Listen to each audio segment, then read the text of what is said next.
और बड़े सौभाग्य की बात है को बनाया भी भारतीय जनता पार्टी ने और संवारने का काम भी भारतीय जनता पार्टी करेगी। और पिछले 5 वर्ष अगर आप आरजेडी, कांग्रेस और झारखंड मुक्ति मोर्चा की सरकार के देखेंगे तो यह झारखंड के लोगों को लव जिहाद, लैंड जिहाद यही मिला है और इसके माध्यम से यहाँ की जनसंख्या और जमीन के संतुलन को बिगाड़ने का काम हो रहा है। पिछले 5 वर्ष की घटनाओं को अगर आप देखेंगे तो जन कल्याण की बजाय जिहाद कल्याण यहां पर चल रहा है और इसके एक नहीं अनेक उदाहरण आपके सामने हैं कि कैसे जन कल्याण की बजाय जिहाद कल्याण चल रहा है और कैसे लव जिहाद, लैंड जिहाद के माध्यम से जनसंख्या और जमीन के संतुलन को बिगाड़ने का काम किया जा रहा है।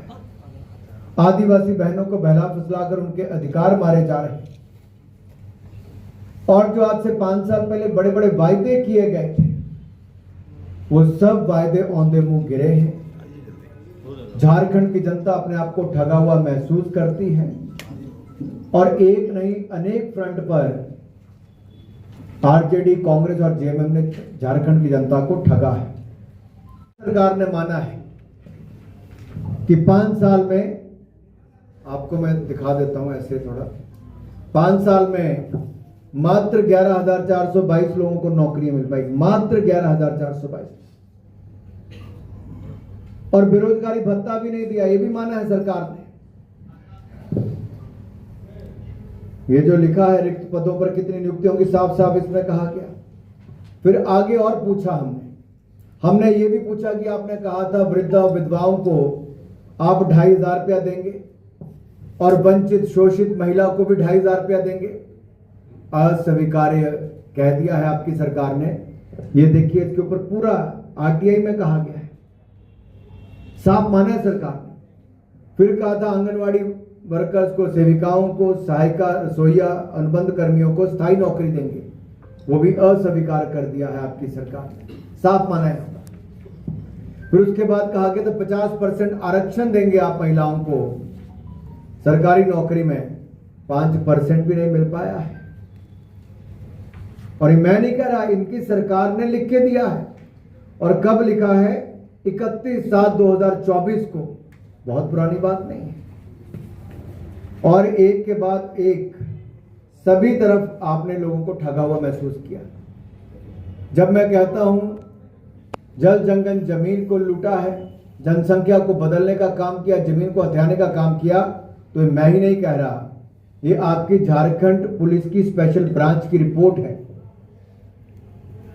ये सभी आयुक्तों को, पुलिस अधीक्षकों को एक पत्र स्पेशल ब्रांच ने लिखकर कहा है और इसमें लिखा है कि बांग्लादेशियों की घुसपैठ हो रही है, यहां पर जमीन हथियाने का काम, जनसंख्या के संतुलन को बिगाड़ने का काम हो रहा है।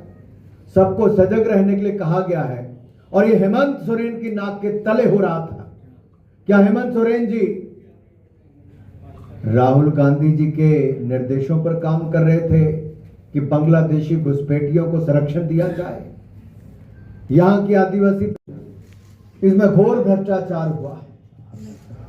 यहां पर तो गरीब को अनाज की लूट, गरीब के अनाज की लूट, खान खनिज की लूट, जल जमीन की लूट, गरीब आदिवासियों की जमीन की लूट, आदिवासी अस्मिता की लूट की जा रही है। और इस लूट वाली सरकार को अब खुली छूट जनता नहीं देगी, इनको बाहर निकालने का काम करेगी। कहा जाता है जिस और जवानी चलती है और उस और जमाना चलता है, और झारखंड के युवाओं ने मन बना लिया है कि वो भारतीय जनता पार्टी के साथ चलेगा, क्योंकि आज से 5 साल पहले कहा था कि हर साल 5 लाख नौकरियां ये कांग्रेस जेएमएम की सरकार देने की वायदा करती थी। आज 5 साल के बाद मैं हेमंत जी से पूछता हूं, सोरेन साहब कितनी नौकरियां दी आपने? नौकरी तो दी नहीं, युवाओं की जान लेने का काम आपकी सरकार में हुआ। रिकॉर्ड पेपर लीक का काम हुआ। अरे आप पेपर लीक तो बंद नहीं करवा पाए, आपने इंटरनेट बंद करवा दिया। अन्याय युवाओं के साथ हुआ। आपने कहा बेरोजगारी भत्ता देंगे, 5,000 देंगे, दूसरों को 7,000 देंगे। किसको मिला बेरोजगारी भत्ता? मैं उसके सबूत बताता हूं, किसी को नहीं मिल पाया है। अगर आप देखेंगे